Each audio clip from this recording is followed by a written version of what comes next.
Բարև հորիզոնը սկսում է աշխատանքը։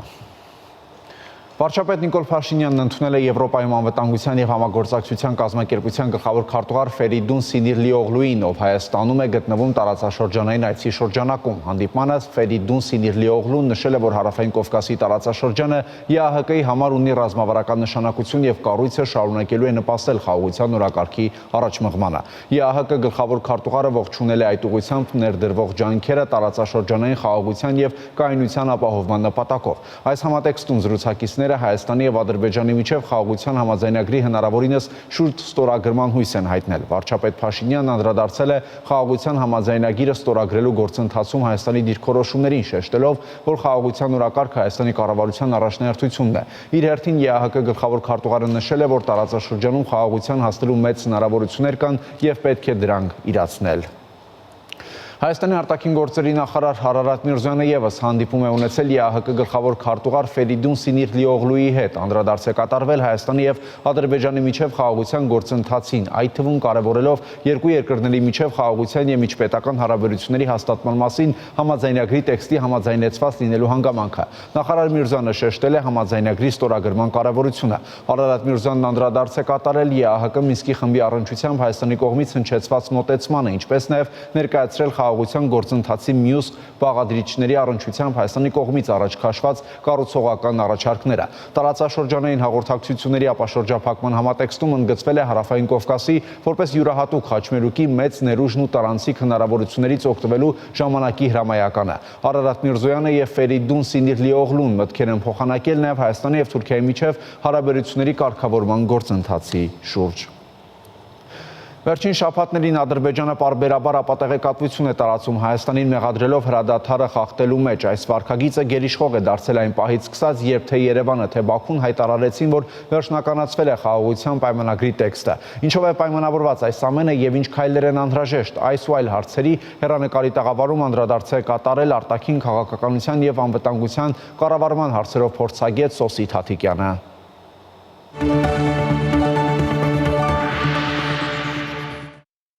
Եվ այսպես ոչ միայն Հայաստան եկող պաշտոնյաներ, այլև ընդհանրապես տարբեր մայրաքաղաքներից հնչող հայտարարություններում հետևյալ տեսակետը կա, որ նրանք բոլորը ողջունում են առաջընթացը հայ-ադրբեջանական հարաբերություններում։ Շաբաթներ առաջ դա կարծես ակտուալ էր։ Այժմ Ադրբեջանը կարծես փոխել է խոսույթը եւ ավելի շատ փորձում է ցույց տալ, որ այստեղ լարվածությունը դեռ գերիշխող է։ Ինչ է սա նշանակում։ Ես կարծում եմ, որ Ադրբեջանը չի փոխել։ Ադրբեջանը հենց այդ խաղաղության համաձայնագրի գործընթացի ավարտից անմիջապես հետո այդ փոփոխությունը գրանցեց։ Այսինքն ինքը հետ կանգնեց իր խաղաղության հանդեպ նախկինում ոչ այնքան անկեղծ դրսևորած հանձնառությունից, որովհետև այո, հավանաբար իրենք չէին սպասում, որ մենք այդ երկու հոդվածի հարցում կընդունենք իրենց տեսակետը եւ երբ ընդունեցինք, սկսեցին անմիջապես սաբոտաժի ենթարկել խաղաղության գործընթացը։ Ակնհայտ է, որ Ադրբեջանը բացարձակապես հետաքրքրված չէ խաղաղության համաձայնագիր ստորագրելով, որովհետև իրենք այն տեսակետին են, որ իրենք հիմնականում հասել են այն ամենին, ինչի ուզում են հասնել, սակայն իրենք դեռ հեռահար նպատակներ էլ ունեն, որոնք եթե մաքսիմալ ասենք, եթե իրենց մոտ լիներ հնարավորություն, իրենք անգամ թերևս կոչնչացնեին Հայաստանի պետականությունը, բայց քանի որ դա իհարկե բարդ է 2025 թվականին, իրենք առնվազն փորձում են նոր զիջումներ կորզել եւ առնվազն փորձում են ռեգիոնալ հեգեմոնիա հաստատել։ Հիմա այդ ճանապարհով որքան է հնարավոր առաջ ընթանալ։ Ինչը պետք է կանգնեցնի։ Կարծում եմ, որ առաջին մենք պետք է հաստատակամ լինենք, մի կողմից, ինչպես տեսնում ենք, մեր իշխանությունները հաստատակամ են եւ անընդհատ շեշտում են, որ մենք խաղաղության համաձայնագիր պատրաստ ենք ստորագրել ցանկացած պահի եւ մենք հայտարարել ենք անգամ այն առաջարկը, որ պատրաստ ենք միաժամանակ ԵԱՀԿ-ի Մինսկի խումբը լուծարել, բայց մենք պետք է նաեւ կանգ առնենք հետագա հնարավոր զիջումների հարցում, որովհետև ես կարծում եմ, որ եթե այդ շրջանը էլի վերաբացվի Ադրբեջանի կողմից, արդեն իսկ մենք զրկվում ենք մեր պետականության համար խիստ կարևոր զսպաշապիկներից եւ ատրիբուտներից, որոնք թույլատնում են մեզ որպես պետություն տարբեր առումներով։ Հիմա դուք հիշատակեցիք Մինսկի խմբի լուծարումը,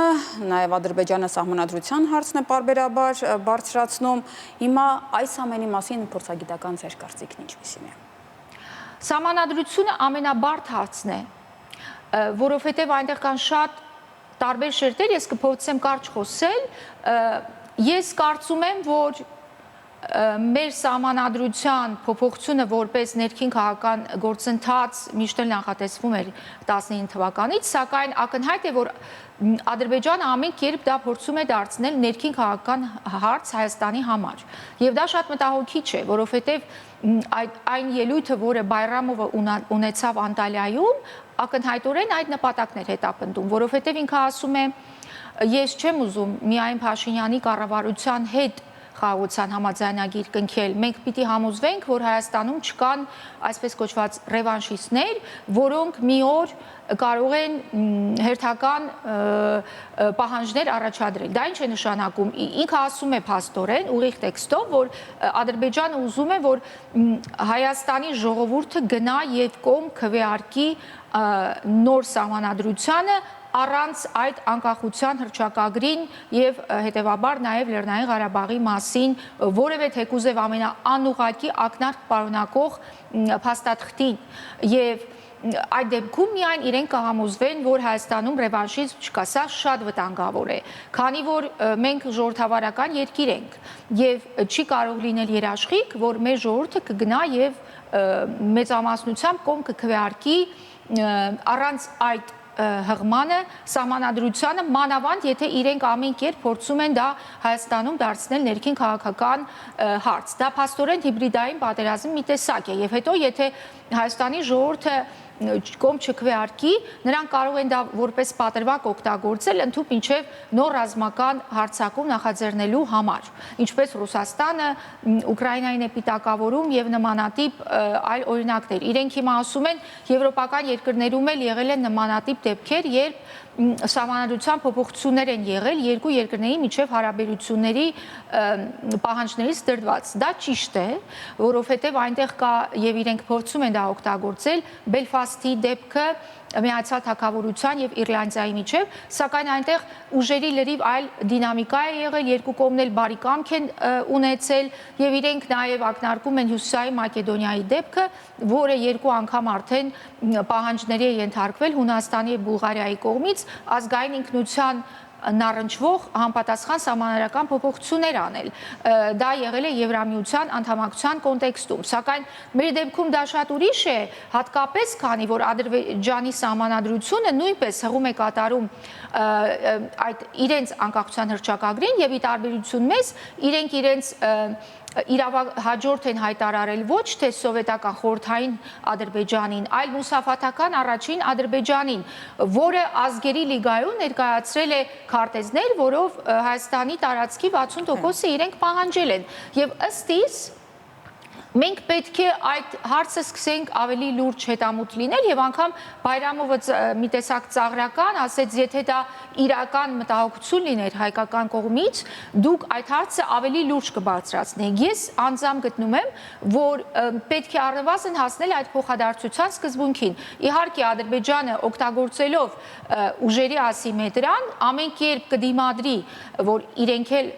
իրենց սահմանադրությունը փոխեն, բայց ես վտանգ եմ տեսնում, որ եթե միակողմանի նման ընկալում լինի, որ մեր սահմանադրությունը փոխվում է նաև Ադրբեջանի առաջադրած պահանջի հիման վրա, որից մենք խուսափում ենք, իսկ իրենք ամեն կերպ փորձում են դա հետամուտ լինել, ապա կարող են բավականին լուրջ խնդիրներ լինել ներքին քաղաքական առումով եւ մենք առնվազն պետք է փոխադարձության պահանջը դնենք ըստ իս։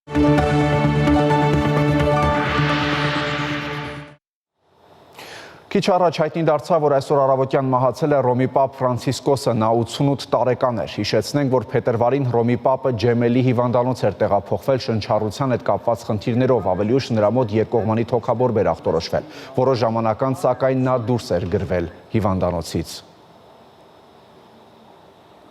Գիշեր այսպես կոչված Զատկի զինադադարի ավարտից հետո Ռուսաստանը հրթիռներով ու անօդաչու սարքերով հարձակվել է Ուկրաինայի վրա, ինչպես նաև հրթիռային հարված է հասցրել Նիկոլաևի շրջանին, հայտնել է Ուկրաինայի զինված ուժերը։ Չնայած Սուրբ Զատկի կապակցությամբ հրադադարի հայտարարությանը Ռուսաստանն ու Ուկրաինան երեկ շարունակել են միմյանց մեղադրել խաղաղ բնակավայրերին հարվածներ հասցնելու մեջ։ Նշվում է, որ Ուկրաինայի զինված ուժերի հարձակումների հետևանքով խաղաղ բնակչության շրջանում կան զոհեր եւ վիրավորներ։ Երեկ Կրեմլը հայտարարել է, որ Ռուսաստանի նախագահը որոշել է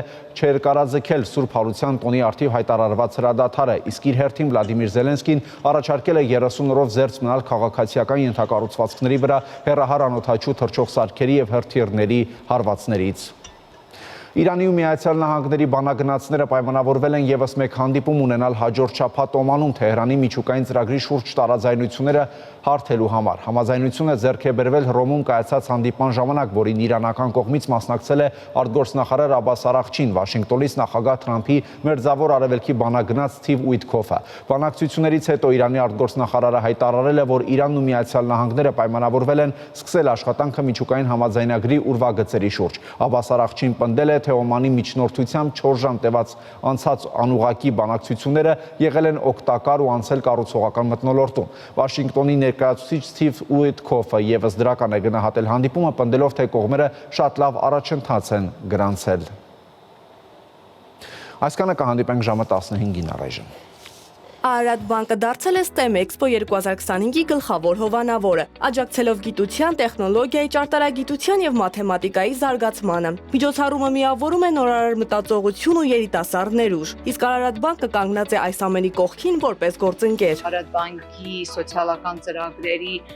բավականին մեծ մասը հատկացված է գիտությանը, կրթությանը եւ կրթական ծրագրերը մեր մոտ գերակշռում են։ STEM Expo-ի հովանավորությունից զատ մենք ավելի կարևոր առաքելություն ունենք, այսինքն այս տարի մենք կնքել ենք Արփա ինստիտուտի հետ համագործակցության պայմանագիր եւ այս գործակցության շրջանակում ֆինանսավորել ենք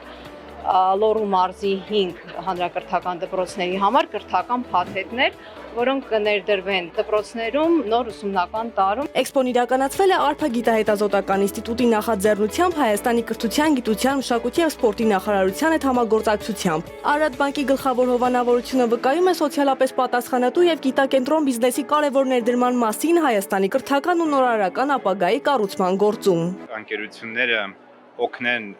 համայնքին ստեղծել նման կրթության հնարավորություններ երեխաների համար։ Արարատ բանկն է, որ առաջինը դա արել է, որ հովանավորել է նման ծրագիր եւ դա դուռ է բացում հույսով եմ եւ խրախուսանք է եւ օրինակ է ծառայում ուրիշներին, որ իրականում շատ կարեւոր է, որ փորձեն օգնել նրանց հասնել նման նպատակներին։ Էքսպոին մասնակցել են ավելի քան 200 աշակերտ եւ ավելի քան 80 STEM ուսուցիչ, որոնք ներկայացրել են իրենց նախագծերը ինտերակտիվ ձևաչափով։ Ծրագրի բուն նպատակը հենց այն է, որ մենք լուծենք խնդիր, ոչ թե հավելյալ խնդիր ստեղծենք որևէ բյուրոկրատական ծրագրի շրջանակում, այլ փորձենք լուծել առկա խնդիրները, թույլ տալով աշակերտներին ավելի մոտ լինել գիտությանը եւ ինժեներությանը։ Միջոցառման երկրորդ հատվածում տեղի է ունեցել նաև պանելային քննարկում եւ հայտնագործությունների մրցույթի հաղթողների մրցանակաբաշխությունը, որտեղ երկու լավագույն թիմերից յուրաքանչյուրը պարգևատրվել է 5000 ԱՄՆ դոլարի չափով։ Թիփսիմե Հավաքյան, Լևոն Խաչատրյան, Հորիզոն։ Զատկի հավկիթակռիվ Coca-Cola-ի հետ։ Ավանդական դարձած խաղ մրցույթ, որի ժամանակ պետք է հավաքել Զատկի զամբյուղ։ Հաղթելու համար մասնակիցներին հարկավոր են արագություն, մտքի ճկունություն եւ մի փոքր էլ օգնություն։ Հետաքրքիր է, ովքեր են այս անգամ օգնելու մեր մասնակիցներին։ Հայկ Եվա, Միշել եւ Անի։ Բրավո, բրավո, բրավո։ Սկզբում տեսնենք, ովքեր են մասնակցելու խաղին։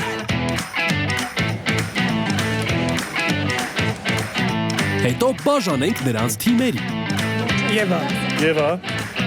Միշել, գտնենք կարևոր 4 բառերը։ Հենց այդ բառերով անվանական Coca-Cola-ներն էլ մասնակիցները պետք է ավելացնեն իրենց զամբյուղներում։ Յուրաքանչյուր թիմ ունի իր բառը։ Ընկերներ, Հարևանն է, եղբայրներ, քույրիկներ։ Վերադառնանք կանոնների։ Մասնակիցներից յուրաքանչյուրը պետք է գտնի բոլոր բաղադրիչները։ Այս անգամ դրանք գաղտնագրված են խաչպարի տեսքով։ Թիմերի ավակները եւս կարևոր հանձնարարություն ունեն՝ գտնել եւ իրենց թիմի յուրաքանչյուր անդամին փոխանցել պահված բրենդային բաժակը։ Մեր մասնակիցները կարծես թե պատրաստ են։ Ուրեմն, սկսեցինք։ 3, 2, 1 Կիսիր Կոկա-կոլան եւ դարձրու Զատիկը հիշարժան գնացին Արա